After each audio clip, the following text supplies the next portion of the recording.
Ate, yung in-order kong spaghetti sa kaginatan. O, ayan ha. Spaghetti, tsaka ginatan. Dinagdagan ko na ng asukal yan, ha? Ako, salamat. Ate, pasensya ka na doon sa nakaraan, ha? Hindi ko naman gustong ma-offend ka, eh. Hindi ko naman intention. Ay, naku! Okay lang yun. Okay lang yun. Pero alam mo, dinagdagan ko naman ng asukal yan, eh. Kaya lang, wala nagbago. Ginatan pa rin. Kaya nga, alam mo, kahit anong dagdag bawas ko, ha, Parjak, ng asukal sa ginatan, eh, hindi magbabago yun dahil ginatan pa rin yun. Ate, huwag mo namang masamain yung... Ay, alam mo ba, meron akong kaibigan, eh. Nagpatangos ng ilong. Ay, gumanda naman siya.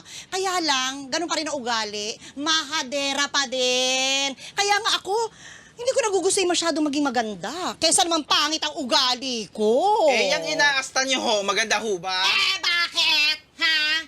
Ang gusto nyo, prangkahan, di ba? O eh, nagsasabi lang naman ako ng totoo, di ba? Ay nako, wala nang ginawa dito, kundi manira, sinisiraan ang negosyo ko. Paano ako mag-expand kung ganyan may mananinira dito? Bibili dito! Keep the change, ha? Thank you. O ano, okay na. Bayad na.